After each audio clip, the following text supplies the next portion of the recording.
Here's what we're gonna do. Um, we were each assigned one player to give a gift to in like a Secret Santa style.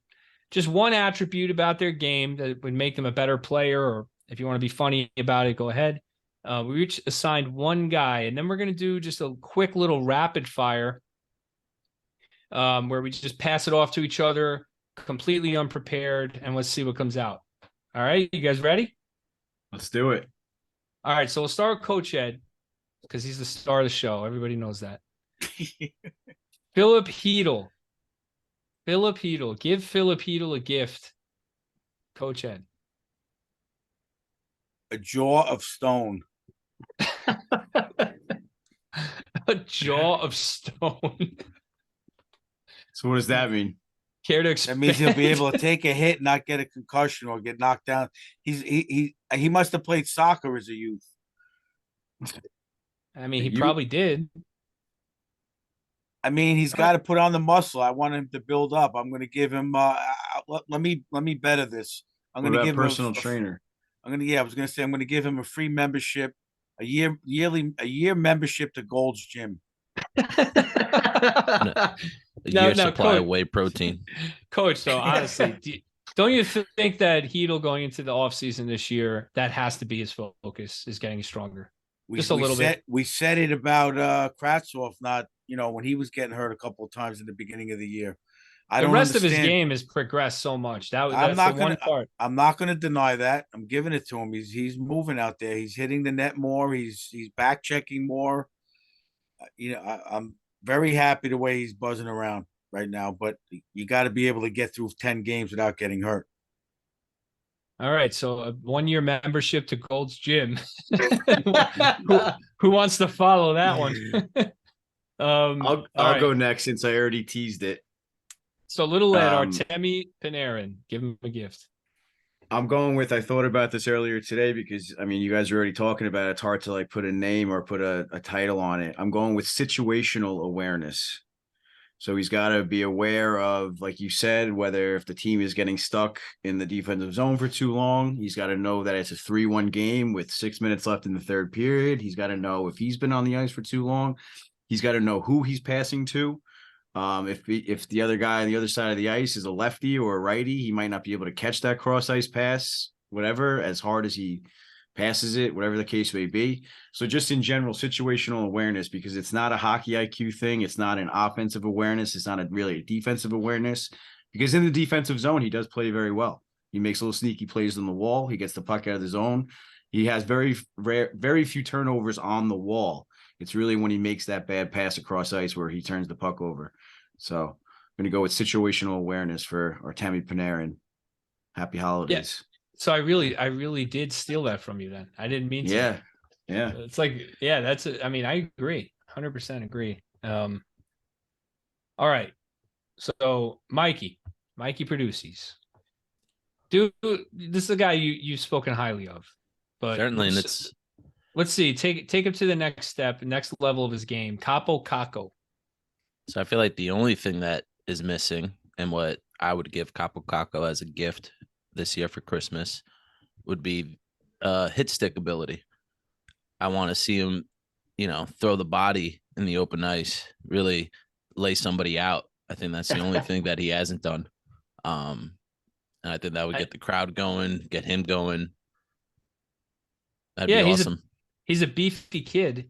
He's a strong player, but yeah, he doesn't really have any aggression to his game. So he has that potential if he can develop that, for sure. He's someone that did put it on the sides in the offseason when he needed to. And I prefer him laying a defenseman out in the corner or behind the net or something, I think. Just a little more physicality to his game. He definitely can forecheck. He forechecks well. He controls the puck, all those things. But physically, yeah, he's not intimidating. Or just aggressiveness or aggression. Like I said in earlier episodes, he's kind of he's got a beta personality. He's very quiet and very he's not an alpha dog. Like Laffy is more of an alpha, I feel like, out there. All right, so who's gonna bring me in? Cousin Ed, right. I think you get Coach Gallant as your Secret Santa this year. Of course I do. So other than a new mug, which I'll leave that alone. Other than a new mug, because we went from David Quinn to Gallant, Coach. I mean, you got to admit it's a drop David off. Quinn was like a gentleman's quarterly cover shot. Yeah, exactly. So we go from Quinn to Gallant, but Gallant Gallant looks like with his jacket size and the way it hangs on him, he's like an usher at the Garden. Yeah, I mean, I think what I would do is first for a stock at the Garden. for a What about his stocking tie stuffer. too? He ties his tie way I mean, too tight. I love him. You guys know I love him, but it's just like, you're the coach of the New York Rangers. You have to be, you're getting these suits for free. They're dressing you. Come on. They need to get it. You know what the gift should be? Getting Lundqvist to give him a wardrobe. Coach is going again, apparently. Yeah, I agree 100%. Save it for the rapid fire. So first for a stocking stuffer, I'm gonna get him some Afrin, just to clear his nose out, because he sniffs every other word. Oh when yeah, he gives a press conference. He's like, yeah, I think the guys were doing pretty good, and so I don't know what's going on with him. It's probably a little nervous. It's a little nervous affliction. Okay, Yeah. well now I feel bad. He has Coach, I think he has like a tick. Now I feel bad. All right, so he's got a tick. Forget it. But I'm still gonna give him the Afrin because it might be medical. But I would just give him a little more confidence in the kids to produce. Just trust the kids. Play them. That's it. Because I think as a coach, I tried to really analyze this because I've been so hard on him, and I'm hard on every coach, and I got some perspective. So I tried to think about this, and I was like, why wouldn't he just do it? And honestly, he's playing for his job every game, right? I mean, he's coaching the team to win games, and if they don't win, he gets fired. So yeah, it's hard to trust an unknown. But I think these kids are in their early 20s now. They've been in the league a few years. Like, just let them go, let them play, let them fail. If they fail, then fine, they failed. But you got to at least give them the opportunity. And I think he needs, as a coach, to have confidence in them. And honestly, in these games, he showed a little bit. So hopefully that continues, and I'll be very happy. But other than that, that's the one gift I would give him if I could. How about Kako getting real comfortable in that off-wing shot? His shot improved a lot. He's got a couple of goals like that where he's tapping his stick for that off-wing. Coach, I got to say about Kako, he's got to be a coach's dream, though. He works really hard. You can tell every season he's gotten better. He's worked all off season. There's videos and pictures of him working out, working on his game, trying to improve. I never took that away from him. I said that all along, that his character and his attitude is very mature. It's going to start going in for him. Yeah. He's up to 8 goals already. Yeah. All right. Yeah, he got that bunches. That BS. So I think this might be it. He got that BS empty netter against what was that, against Philly? No, they didn't give that. They didn't give that to him, I don't think. Yeah, they did. They gave it to Lindgren, and then they took it away and gave it to Kako. Oh, they did? I didn't know that either. All right, so let's do the rapid fire. We're all unprepared. I'm gonna let Mikey produce these for all his efforts in editing these episodes. I'm gonna let you start. So you got to pick one of us, and a player, a coach, whatever, something Rangers related, for us to give a gift to. And then we're going to go quick. Coach, you get Trocheck. Trocheck. What do I give Trocheck? I don't know. He's got it all. He's got the look. He's got the goatee. He's got the tenacity. Apparently, he's got the Italian grandmother. Yeah, apparently he's got the Italian grandmother cooking dinner for the whole team tonight. Is he? Is she? Yeah. It was last night. It was last night in Pittsburgh. Yeah, he's from Pittsburgh, so they all went to his house in Pittsburgh. Yeah. All right. Well, come on, it's got to be something. I'm trying to think. I mean, Coach he's got net front presence. He could use a couple inches. Why don't you throw a couple inches his way? Give him a little height. Give him another 3-4 inches and another 15 pounds, and he'll be Unstoppable. yeah, he'll be Trocheck's a tough Draisaitl. one because Trocheck's tough because he's like pretty good at everything. He's not like great at anything. He's pretty complete player. All right, toss it to someone else, coach. Toss it to someone else. Toss it to someone else. I'm gonna go with cousin Ed, Sammy Blake. I'll give Sammy Blay a little bit of foot speed because he's got the size. He's got pretty good hands. I think what holds him back is he's not quick enough really to move beyond a fourth line role. So I'll give him foot speed. All right, little Ed.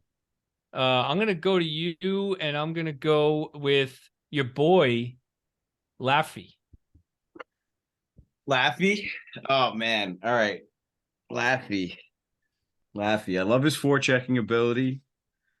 I'm gonna go with unselfishness.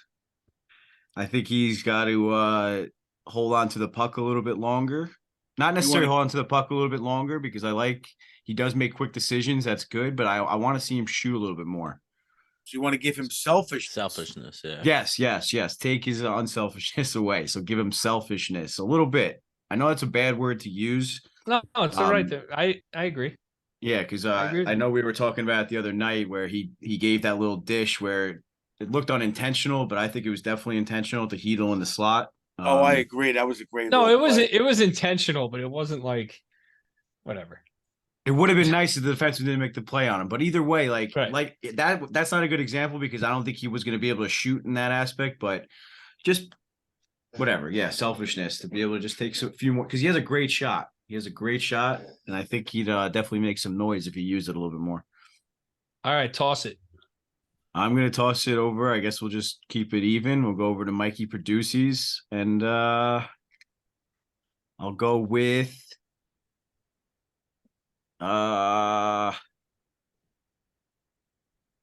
Jimmy Vesey. Jimmy V. Jimmy V. What would I give Jimmy V? I'd give Jimmy V cousin's direct phone number so that they can become best friends. And then Cuz would realize that this guy is the man we all talk about. If we ever meet him in the hallway, I'm going to go, cousin Ed's the one who doesn't like you, Jimmy. Everybody else likes you. I like Jimmy as a fourth liner. I'm going to give it to cousin. I'm going to go with Keandre Miller. Nice. So for Miller, wait, can't we all give a little something when you pick the guy? Because I have a couple. I want to give Laffy something too. Well, we can toss it back to you with Laffy. All right. So with Keandre, I think for me, I love his game, but I think just a little more patience. I feel like he jumps the gun a little bit. He gets caught. He's got the foot speed to get back and recover, but it's oftentimes I'm like, and then he makes the play with that long reach. But if you have to hear from Sam the long reach of Keandre Miller 4 times, a game, that means that he's out of position, right? I mean, so just a little bit of patience, pick his spots, and use that talent he's got when it's the right time to do it. That's what I would say. I mean, not to harp on it, but he did become a defenseman late, and wherever he played, he probably dominated the way he's playing. And now he's got to learn the NHL game. That doesn't happen overnight. Like with any other offensive player, the same thing. So he probably dominated in college, dominated at the USA national team, because of his skill and size. And now you're at a different level. So it's a learning curve. All right, Coach, I'm giving you Laffy. Facial hair. We make a run in the playoffs, we're gonna have the worst playoff beards in history. Hedel's got nothing. The worst. Laffy's got nothing. Blaze got nothing. These guys got nothing. They did have a run in the playoffs last year, and no one really had a beard except they for had Lindy. Nothing. Goody grows a nice one. Goody had a decent one. It's not a very good looking Trocheck will team. have the Jack Sparrow this year. It's not a very good looking team. It's really not. There's a couple. Schneider is the pretty boy of the team. He's got no facial hair either. They got nothing. He won't. He will one day. All right. Taco's got nothing. Pass the buck, Coach. All right. I'll go to I'll go to Little Ed, and I'll go with. I'll give him a tough one. I'll go with Foxy. Fox. Yikes. All right. Another I guy got with it. no facial hair. If they're gonna continue to use him on the penalty kill, he's gonna need some penalty kill ability if you want to go with that. I don't really know what's really wrong with his game in terms of the penalty kill. I just think he kind of goes down to block a pass and just misses. So I feel like he should just focus on maybe covering the open man or just being more of aware of where he is. And I don't know. I feel like he always goes to block that pass or get in the way. He worries too much about the puck. So I think he needs more awareness of where the people are on the ice as opposed to just worrying about where the puck is at all times. So I'll just say penalty killing ability. I mean, he's a tough one to give it to, but that's not bad. I'm gonna go with cousin Ed, Chris Drury. Chris Drury. Oh God. What does he need going into the mid-season or even into the trade deadline? So not as what the Rangers need or what he should go get, but just as a GM. What mindset, I guess. What kind of mindset? I don't know. I think he's got to be a little bit tougher in negotiations to get some deals with these restricted free agents we have. He hasn't been very, very good in free agency, but I don't want any cap casualties. So get Hedel locked up, get Laffy locked up, get Miller locked up, and be tough in that in a way that makes them feel you're confident in them, but you're getting a deal. So just end up with deals on those contracts and I'll be happy. All right, 2 more and then we're done. I'm going to go to Mikey. I'm going to go with Mika Zibanejad. Nice. Miki's. So I would give Mika the phone number to the best barber in NYC. Give him a nice high fade. He could keep the long hair. But a nice high fade kind of hides the ponytail, a little aerodynamic on the ice there. Nice mullet. Yeah, even that. I wouldn't mind it. All right, let's go to Coach, and we're gonna give him Igor. I noticed he got a little haircut going. I want to give Igor a couple of goals. Yeah, Nice. I love that. That's nice. He's gonna get one in his career for sure. I want him to get a nice goal. That would really, if he scores, talk about the team coming together, they're gonna go nuts. Why don't we send Igor a Rangers Ed headband? Why don't let's get that made, Long Island Hockey Company, get him on. We'll get the Rangers Ed logo. We'll do it in letters across, and we'll just mail it to Igor and just see if he uses it. You used to be able to, when I was a kid, you used to do that. You used to send the hockey card. I think I talked about it last year. The hockey card or a photo, and you'd mail it to the player, care of Madison Square Garden, and some of them would sign it and send it back. Yep. I'm sure you could still do that. I don't know if they'll actually do it or not anymore, but Yep. No, so I like that for Igor. So we can maybe do that. Send it to him. I'm sure he gets fan mail. Well, let's think about it. We'll talk to Long Island Hockey Company. We'll see if it's doable. All right, so that's the end of Coach Ed's gift exchange. That was fun. I hope obviously everybody has a happy holiday, whether it's Christmas, Hanukkah, whatever you celebrate. But let's move into our stars of the week.